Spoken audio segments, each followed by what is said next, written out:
Okay, vibrational spectroscopy അല്ലെങ്കിൽ infrared spectroscopy. Okay, എന്താണ് infrared spectroscopy എന്ന് പറഞ്ഞാൽ എങ്ങനെയാണ് നമ്മൾ ഇൻഫ്രാറെഡ് സ്പെക്ട്രം റെക്കോർഡ് ചെയ്യുന്നത് എന്നൊക്കെയാണ് നമ്മൾ ഇതിനകത്ത് പഠിക്കുന്നത്. ഓക്കെ, ഇൻഫ്രാറെഡ് സ്പെക്ട്രോസ്കോപ്പി എന്ന് പറഞ്ഞാൽ ആറ്റംസ് അല്ലെങ്കിൽ മോളിക്യൂൾസിൻ്റെ വൈബ്രേഷൻസിനെ യൂട്ടിലൈസ് ചെയ്തുകൊണ്ട് അല്ലെങ്കിൽ അതിൻ്റെ വൈബ്രേഷണൽ മോഷൻ്റെ സ്റ്റഡി ചെയ്യാനായിട്ട് ഉപയോഗിക്കുന്ന ഒരു സ്പെക്ട്രോസ്കോപ്പിക് ടെക്നിക്കാണ് ഇൻഫ്രാറെഡ് സ്പെക്ട്രോസ്കോപ്പി എന്ന് പറയുന്നത്. നമ്മൾ പൊതുവേ പറഞ്ഞു കഴിഞ്ഞാൽ മോളിക്യൂളിനകത്ത് ആറ്റംസ് ഒരിക്കലും ഒരു ഫിക്സ്ഡ് പൊസിഷൻസിൽ ഇരിക്കില്ല. അവരെന്ത് ചെയ്യുകയാണ്, അവരവരുടെ മീൻ പൊസിഷനെ വിധേയമായിക്കൊണ്ട് വൈബ്രേറ്റ് ചെയ്തുകൊണ്ടിരിക്കുകയാണ്. ഓക്കെ, അപ്പം നമുക്കൊരിക്കലും പറയാൻ പറ്റത്തില്ല ഈ ഒരു മോളിക്യൂളിലെ ആറ്റം എന്തിരിക്കുകയാണ്, ഒരു ഫിക്സ്ഡ് പൊസിഷനിൽ ഇന്ന സമയത്ത് ഇരിക്കുകയാണ് എന്ന് പറയാൻ പറ്റുകയില്ല. കാരണം they are always vibrating. Okay, അവർക്ക് വൈബ്രേഷണൽ മോഷൻ എപ്പോഴും ഉണ്ട്. സോ ഇൻഫ്രാറെഡ് റേഡിയേഷൻ അബ്സോർബ് ചെയ്ത് കഴിയുമ്പോഴത്തേക്ക് അവരുടെ വൈബ്രേഷണൽ എനർജിക്ക് എന്ത് ചെയ്യുന്നു, ഇൻക്രീസ് ചെയ്യുന്നു. വൈബ്രേഷണൽ എനർജി ഇൻക്രീസ് ചെയ്യുന്നു. അങ്ങനെ നമുക്ക് എന്ത് ചെയ്യാനായിട്ട് പറ്റും, വൈബ്രേഷണൽ എനർജി ലെവൽസ് ഏതൊക്കെ വൈബ്രേഷണൽ എനർജി ലെവൽസ് ആണ് അലൗഡ്, ഏതൊക്കെ വൈബ്രേഷണൽ എനർജി ലെവൽസ് തമ്മിൽ ട്രാൻസിഷൻസ് നടക്കുന്നു, ആറ്റം ഈ ഗ്രൗണ്ട് സ്റ്റേറ്റിൽ നിന്ന് എത്ര എക്സൈറ്റഡ് സ്റ്റേറ്റ് വരെയൊക്കെ ജമ്പ് ചെയ്യാൻ ആറ്റത്തിന് സാധിക്കുന്നു എന്നുള്ള കാര്യങ്ങളെല്ലാം സ്റ്റഡി ചെയ്യാനായിട്ട് ഉപയോഗിക്കുന്ന ഒരു സ്പെക്ട്രോസ്കോപ്പിക് ടെക്നിക്കാണ് IR സ്പെക്ട്രോസ്കോപ്പി എന്ന് പറയുന്നത്. ഓക്കെ, വൈബ്രേഷൻസുമായിട്ട് ബന്ധപ്പെട്ടിരിക്കുന്നതുകൊണ്ടാണ് അതിനെ വൈബ്രേഷണൽ സ്പെക്ട്രോസ്കോപ്പി എന്ന് പറയുന്നത്. സോ നമ്മൾ ഗേഷ്യസ് സാമ്പിൾ ആണ് എടുക്കുന്നതെങ്കിൽ റേഡിയേഷൻ അബ്സോർബ് ചെയ്യുമ്പോൾ എന്താണ് സംഭവിക്കുന്നത്, വൈബ്രേഷണൽ എനർജി മാത്രമല്ല റൊട്ടേഷണൽ എനർജിയും ചേഞ്ച് ആവും. നമുക്കറിയാം, ഒരു ആറ്റം നമ്മൾ എടുത്തു കഴിഞ്ഞാൽ അതിന് ഏതൊക്കെ എനർജീസ് ഉണ്ട് അല്ലെങ്കിൽ അതിന് ഏതൊക്കെ മോഷൻ ഉണ്ട്. It will have A translational motion, rotational motion, vibrational motion and electronic motion. And ഈ ഓരോ മോഷന് ഇൻഡിക്കേറ്റ് ചെയ്തുകൊണ്ട് അതിൻ്റേതായിട്ടുള്ള എനർജീസ് ഉണ്ട്. ഓക്കെ, ട്രാൻസ്ലേഷൻ എനർജി ഉണ്ട്. But translational motion can be neglected ആണ്. അതുകൊണ്ടാണ് അതിനെക്കുറിച്ചൊരു സ്പെക്ട്രോസ്കോപ്പിക് ടെക്നിക്ക് ഇല്ലാത്തത്. കാരണം ട്രാൻസ്ലേഷണൽ മോഷൻ എന്ന് പറഞ്ഞാൽ ഗ്രൗണ്ട് സ്റ്റേറ്റും എക്സൈറ്റഡ് സ്റ്റേറ്റും തമ്മിൽ വളരെ വളരെ കുറവുള്ള എനർജി ഗ്യാപ്പാണ് ഉള്ളത്. ഓക്കെ, അതുകൊണ്ട് തന്നെ മോളിക്യൂൾസ് പെട്ടെന്ന് തന്നെ എക്സൈറ്റഡ് സ്റ്റേറ്റിലേക്ക് പോകും, എക്സൈറ്റഡ് സ്റ്റേറ്റിൽ നിന്ന് ഗ്രൗണ്ട് സ്റ്റേറ്റിലേക്ക് വരും. അങ്ങനെ നമുക്കൊരു അതിനെപ്പറ്റി നമുക്ക് സ്റ്റഡി ചെയ്യാൻ പാടാണ്. റൊട്ടേഷണൽ എനർജി ലെവൽസ് തമ്മിലുള്ള സ്പേസിങ് അത്യാവശ്യം ഇതാണ്. അതിനെ സ്റ്റഡി ചെയ്യുന്ന ടെക്നിക്കാണ് മൈക്രോവേവ് സ്പെക്ട്രോസ്കോപ്പി എന്ന് പറയുന്നത്. മൈക്രോവേവ് റേഡിയേഷൻസിനെ യൂട്ടിലൈസ് ചെയ്തുകൊണ്ട്. ആൻഡ് അതിലും വലുതാണ് വൈബ്രേഷണൽ എനർജി ലെവൽസിൻ്റെ സ്പേസിങ് എന്ന് പറയുന്നത്, ΔeV എന്ന് പറയുന്നത്. ഓക്കെ, അതിനെ യൂട്ടിലൈസ് ചെയ്യുന്നതാണ് നമ്മുടെ IR സ്പെക്ട്രോസ്കോപ്പി എന്ന് പറയുന്നത്. ആൻഡ് ഇലക്ട്രോണിക് ട്രാൻസിഷൻസും ഉണ്ട്. അതിന് നമ്മൾ വളരെ വളരെ വലിയ എനർജി ഗ്യാപ്പ് ഉള്ളതാണ് ΔEE എന്ന് പറയുന്നത്, ഇലക്ട്രോണിക് ട്രാൻസിഷൻസ് എന്ന് പറയുന്നത്. അതിനെയും യൂട്ടിലൈസ് ചെയ്ത് നമുക്ക് എന്ത് പഠിക്കാനുണ്ട്, ഇലക്ട്രോണിക് സ്പെക്ട്രോസ്കോപ്പി പഠിക്കാനായിട്ടുണ്ട്. സോ ഇതാണ് നമ്മളുടെ ഇതെന്ന് പറഞ്ഞാൽ. അപ്പം സ്വാഭാവികമായിട്ട് നമ്മളൊരു ആറ്റം എടുത്തു കഴിഞ്ഞാൽ, ഗേഷ്യസ് സാമ്പിൾ എടുത്തു കഴിഞ്ഞാൽ, അല്ലെങ്കിൽ നമ്മൾ ഒരു മോളിക്യൂൾ എടുത്തു കഴിഞ്ഞാൽ അതിന് ഈ 4 എനർജികളും ഉണ്ട്. ഓക്കെ, സോ വൈബ്രേഷണൽ എനർജിയെ ഒരു റേഡിയേഷൻ അഫക്റ്റ് ചെയ്യുന്നുണ്ടെങ്കിൽ ഓട്ടോമാറ്റിക്കായിട്ട് അത് എന്ത് ചെയ്യുന്നുണ്ട്, അവിടെ റൊട്ടേഷണൽ എനർജിക്കും വ്യത്യാസം വരുന്നുണ്ട്. ഓക്കെ, ട്രാൻസ്ലേഷണൽ എനർജിക്കും വ്യത്യാസം വരുന്നുണ്ട്. നമ്മൾ പറയുമ്പോൾ ഇലക്ട്രോണിക് ട്രാൻസിഷൻ ആണ് ഇപ്പം നടക്കുന്നതെങ്കിൽ നമ്മൾ പറയും അവിടെ വൈബ്രേഷണൽ ട്രാൻസിഷനും നടക്കും, റൊട്ടേഷണൽ ട്രാൻസിഷനും നടക്കുമെന്നാണ്, അസോസിയേറ്റ് ചെയ്ത് നടക്കുമെന്നാണ് പറയുന്നത്. ഓക്കെ, നമുക്കിനി ഇൻഫ്രാറെഡ് സ്പെക്ട്രോസ്കോപ്പിയിലേക്ക് പോകാം. ഓക്കെ, അങ്ങനെ റൊട്ടേഷണലും വൈബ്രേഷണൽ എഫക്റ്റ് കമ്പൈൻ ചെയ്ത് കഴിഞ്ഞാൽ നമുക്ക് എന്ത് ചെയ്യും, സ്പെക്ട്രം ഭയങ്കര കോംപ്ലക്സ് ആയിട്ട് മാറും. അങ്ങനെ നമ്മൾ പ്യുവർ ലിക്വിഡ് സ്റ്റേറ്റിലോ സൊല്യൂഷനിലോ ഉള്ള മോളിക്യൂൾ വെച്ചിട്ട് സ്പെക്ട്രം എടുക്കും. ഓക്കെ, സോ അതാണ് അതിൻ്റെ ഒരു IR സ്പെക്ട്രോസ്കോപ്പിയുടെ ഒരു ഇൻട്രൊഡക്ഷൻ എന്ന് പറയുന്നത്. ഇനി നമുക്ക് energy of A diatomic molecule എന്ന് പറയുന്ന ടോപ്പിക്കാണ് നമുക്ക് ഇമ്പോർട്ടൻ്റ് എന്ന് പറയുന്നത്.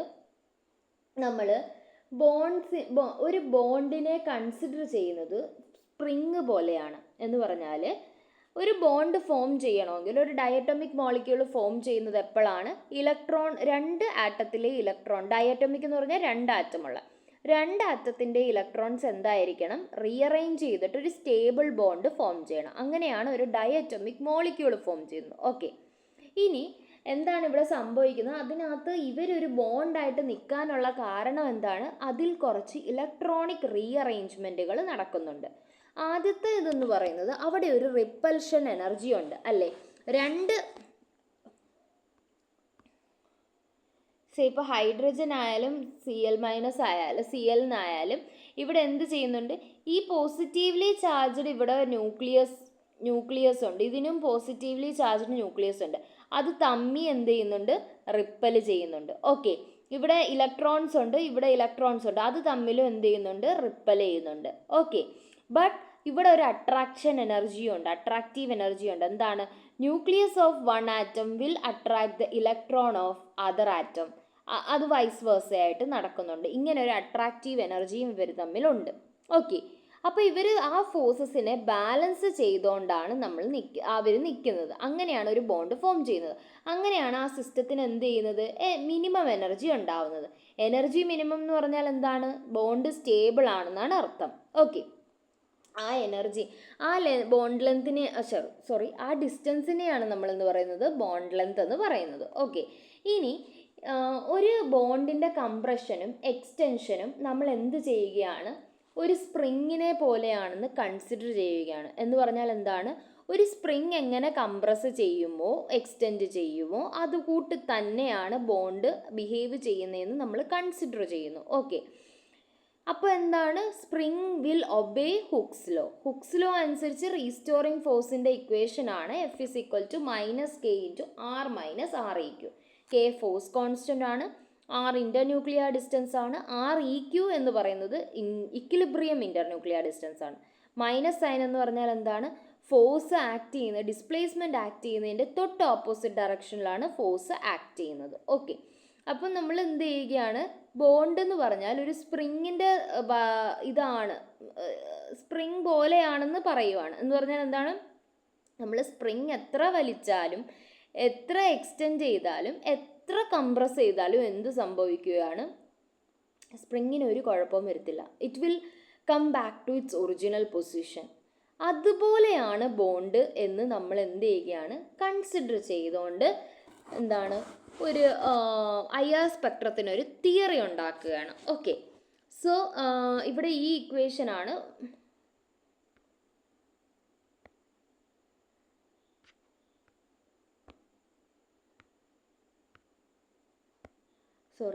ഇവിടെ ഈ ഇക്വേഷനാണ് ഇമ്പോർട്ടൻ്റ്, റീസ്റ്റോറിങ് ഫോഴ്സിൻ്റെ ഇക്വേഷൻ. ഓക്കെ, നെക്സ്റ്റ് അതിൽ നിന്ന് നമുക്ക് എനർജി, ഇത് ഡയറക്റ്റ് ആയിട്ട് എനർജിയുടെ ഇക്വേഷൻ പഠിച്ചാൽ മതി. അതിൽ നിന്ന് നമുക്ക് എനർജി എന്താണ്, ½ K × R - R eq (²). Okay, and ഈ ഇക്വേഷൻ ഒരു പരാബോളയുടെ ഇക്വേഷൻ ആണ്, y = ax² എന്ന ഫോമിൽ. അതുകൊണ്ട് തന്നെ നമുക്ക് എന്ത് ചെയ്യാനായിട്ട് സാധിക്കും, നമുക്ക് വൈബ്രേറ്റിംഗ് ഡയറ്റോമിക് മോളിക്യൂളിനെ സിമ്പിൾ ഹാർമോണിക് ഓസിലേറ്റർ മോഡലിൽ നിന്ന് നമുക്ക് സിമ്പിൾ ഹാർമോണിക് ഓസിലേറ്ററിൻ്റെ മോഡലാണെന്ന് പറയാനായിട്ട് സാധിക്കും. ഓക്കെ, സിമ്പിൾ ഹാർമോണിക് ഓസിലേറ്ററിൻ്റെ മോഡലിന് തുടക്കം കുറിക്കുന്നത് എവിടെ നിന്നാണ്, ഈ ഒരു സ്പ്രിങ്ങിനെ പോലെയാണ് ബോണ്ട് എന്ന് ബിഹേവ് ചെയ്യുന്നത് എന്നുള്ള കൺസെപ്റ്റിൽ നിന്നാണ് നമ്മൾ എന്ത് ചെയ്യുന്നത്, സിമ്പിൾ ഹാർമോണിക് ഓസിലേറ്റർ മോഡലിലേക്ക് എത്തുന്നത്. സോ സിമ്പിൾ ഹാർമോണിക് ഓസിലേറ്റർ മോഡലിൻ്റെ പ്രകാരം വരച്ചിരിക്കുന്ന പാരാബോളിക് കർവാണ്, അത് HClനെ ജസ്റ്റ് എക്സാമ്പിൾ ആക്കിക്കൊണ്ട് വരച്ചിരിക്കുന്ന കർവാണ് പാരാബോള എന്ന് പറയുന്ന കർവ്. ഓക്കെ, ഇതാണ് ഇക്വിലിബ്രിയം ഡിസ്റ്റൻസ് എന്ന് പറയുന്നത്. Now we are going to study the simple harmonic oscillator model എങ്ങനെയാണ് അതിൻ്റെ കാര്യങ്ങൾ വരുന്നതെന്നാണ് നമ്മൾ ഇനി പഠിക്കാൻ പോകുന്നത്. ഓക്കെ,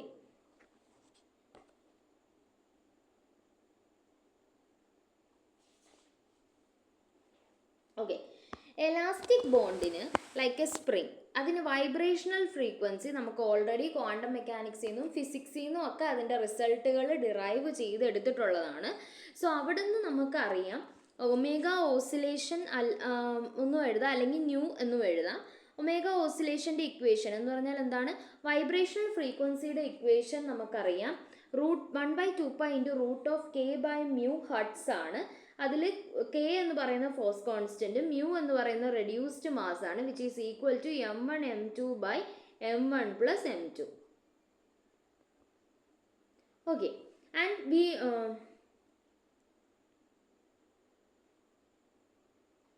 ഓക്കെ, ഇനി എന്താണ് ഇതെന്ന് പറയുന്നത്, ഹെർട്സിൽ എന്ത് ചെയ്തിരിക്കുകയാണ്, ഫ്രീക്വൻസി ആണ് നമ്മൾ എന്ത് ചെയ്തിരിക്കുന്നത്, ഇക്വേഷൻ എഴുതിയിരിക്കുന്നത്. ഇനി ഇതിനെ നമ്മൾ എന്ത് ചെയ്യുകയാണ്, വേവ് നമ്പറിൻ്റെ ടേംസിലാക്കുകയാണെങ്കിൽ ഒമേഗ ബാർ ഓസിലേഷൻ എന്ന് പറയുന്നത് എന്താണ്, 1/2πc√k/μ സെൻറ്റിമീറ്റർ ഇൻവേഴ്സ് എന്നാണ്. അതേ കൂട്ട് തന്നെ എനർജി നമുക്ക് ഇവിടെ തന്നെ ഡിറൈവ് ചെയ്തിട്ടുണ്ട്. എനർജിയുടെ equation v+½ into h omega joules ആണ്. ഓക്കെ, അവിടെ v എന്ന് പറയുന്നത് വൈബ്രേഷണൽ കോണ്ടന്റ് നമ്പർ ആണ്, അത് 0, 1, 2 എന്ന രീതിയിൽ പോകും. ഒമേഗ എന്ന് പറഞ്ഞാൽ വൈബ്രേഷണൽ ഫ്രീക്വൻസി ആണ്. ഇനി നമ്മൾ ജൂളിനെ സെൻറ്റിമീറ്റർ ഇൻവേഴ്സിലോട്ട് ആക്കുകയാണെങ്കിൽ ഇവിടെ HC വെച്ചിട്ട് നമ്മൾ എന്ത് ചെയ്യുക, ഡിവൈഡ് ചെയ്യുക, ഇതിനെ HC വെച്ചിട്ട് ഡിവൈഡ് ചെയ്യുക.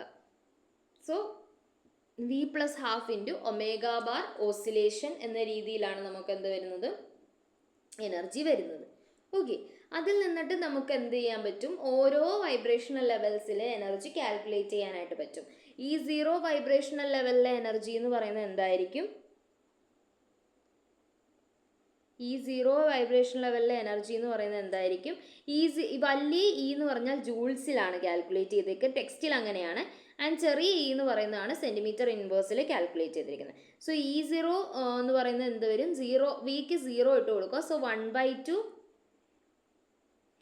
h ഒമേഗ എന്ന് വരുന്ന വാല്യൂ വരും.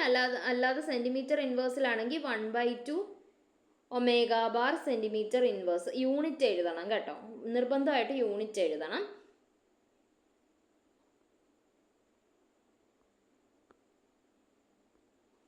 ഇവിടെയാണ് അവർ എഴുതിയിരിക്കുന്നത്.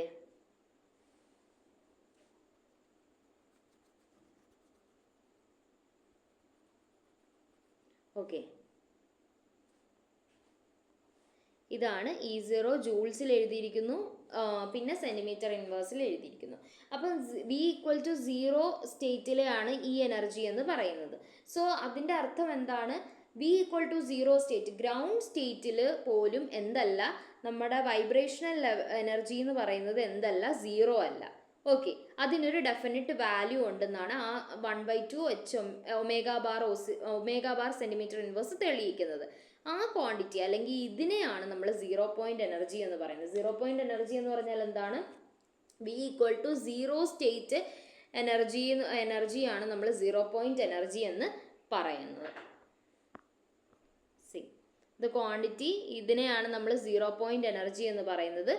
അത് വൈബ്രേഷൻ ആൻഡ് ഫ്രീക്വൻസിയെ ഡിപ്പെൻഡ് ചെയ്യുന്നുണ്ട്, അതുപോലെ തന്നെ കെമിക്കൽ ബോണ്ട് ആൻഡ് അറ്റോമിക് മാസസിനെയും അത് ഡിപ്പെൻഡ് ചെയ്യുന്നുണ്ട്. Okay, so simple harmonic oscillator അനുസരിച്ച് നമ്മുടെ ഇതെന്താണ്, ഇതാണ് അതിൻ്റെ ഡയഗ്രാം വരുന്നത്. വളരെ ഇമ്പോർട്ടൻ്റ് ആണ്. സിമ്പിൾ ഹാർമോണിക് ഓസിലേറ്ററും വേറെ ഒരു കൺസെപ്റ്റ് ഇതിൽ വരുന്നുണ്ട്. സോ അതിലും നമുക്കിത് വളരെ ഇമ്പോർട്ടൻ്റ് ആയിട്ടുള്ള, അതിൻ്റെ കർവും വളരെ ഇമ്പോർട്ടൻ്റ് ആണ്. സോ ഇതിൽ നോക്കിക്കഴിഞ്ഞാൽ നമുക്ക് കാണാൻ പറ്റും v=0 സ്റ്റേറ്റ്, പരാബോളയാണ് നമുക്ക് കർവ് വരുന്നത്. v=1 സ്റ്റേറ്റ്, v=2, 3, 4 അങ്ങനെ vibration energy, upper vibration energy ലെവലിലേക്ക് പോവുകയാണ്. സോ ഇതിൽ നിന്ന് നമുക്ക് എന്ത് മനസ്സിലാക്കാനായിട്ട് സാധിക്കും, ഇതിൻ്റെ സെലക്ഷൻ റൂൾ എന്ന് പറയുന്നത് ΔV +or-1 ആണ്. കാരണം എന്താണ്, 0 to 1, പിന്നെ 1 to 2 ആണ് ട്രാൻസിഷൻ വന്നേക്കുന്നത്, 2 to 3 ആണ്. ഇന്ന് 0 to 2 ട്രാൻസിഷൻ ഒന്നും വന്നിട്ടില്ല. ഓക്കെ, ഒന്നിടവിട്ട് +1 ആണ് ട്രാൻസിഷൻസ് നടന്നേക്കുന്നത്. അതുകൊണ്ട് ഇതിൻ്റെ സെലക്ഷൻ റൂൾ എന്ന് പറയുന്നത് എന്താണ്, ΔV +or-1. ഓർത്ത് വെക്കുക, സിമ്പിൾ ഹാർമോണിക് ഓസിലേറ്ററിൻ്റെ ടേംസിൽ സെലക്ഷൻ റൂൾ ΔV +or-1 ആണ്.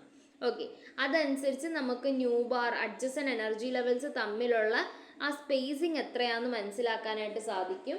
അതെന്ത് ചെയ്താൽ മതി, v=0 to v=1 എന്ന രീതിയിൽ നമുക്ക് എനർജി കാൽക്കുലേറ്റ് ചെയ്യാം. എന്ന് പറഞ്ഞാൽ എന്താണ്, ഈ v=1 മൈനസ് ഈ v=0 എന്ന് പറഞ്ഞാൽ എന്താണ്, വിയുടെ സ്ഥാനത്ത് 1 ഇട്ട് കൊടുക്കുക, 0 ഇട്ട് കൊടുക്കുക, മൈനസ് ചെയ്യുക. ഓക്കെ, സോ അങ്ങനെ കിട്ടുന്ന എനർജിയാണ് ഒമേഗ ബാർ ഓസിലേഷൻ. ഒമേഗ ബാറിന് മാത്രമാണ് നമുക്ക് എന്ത് കിട്ടുന്നത്, സ്പേസിങ് കിട്ടുന്നത്. ഓക്കെ, നമുക്ക് ആൻസർ കിട്ടുന്നത്. സോ ഇതിൽ നിന്ന് നമുക്ക് മനസ്സിലാക്കാനായിട്ട് സാധിക്കും, അല്ലെങ്കിൽ ഫിഗറിൽ നിന്ന് നമുക്ക് മനസ്സിലാക്കാം എന്താണ് സിമ്പിൾ ഹാർമോണിക് ഓസിലേറ്ററിന്റെ പ്രകാരം vibration energy levels equally spaced ആണ്. ഓക്കെ, എന്ന് പറഞ്ഞാൽ സെയിം എനർജി ചേഞ്ച് ആണ് അവ തരുന്നത്. അതുകൊണ്ട് എന്താണ്, ഒരു ലൈൻ ആയിരിക്കും ഇൻറ്റൻസ് എന്ന് പറയുന്നത്. അതാണ് ഫണ്ടമെന്റൽ വൈബ്രേഷണൽ ഫ്രീക്വൻസി. എന്താണ് transitions from v equal to 0 to v equal to 1 ആ ട്രാൻസിഷനെയാണ് നമ്മൾ ഫണ്ടമെന്റൽ വൈബ്രേഷൻ എന്ന് പറയുന്നത്. ആ വൈബ്രേഷൻ, അതിന് കറസ്പോണ്ടിങ് ആയിട്ടുള്ള വൈബ്രേഷൻ ഫ്രീക്വൻസിയാണ് നമ്മൾ എന്ത് പറയുന്നത് എന്ന് പറഞ്ഞാൽ ഒമേഗാ ബാർ സെൻറ്റിമീറ്റർ ഇൻവേഴ്സ്.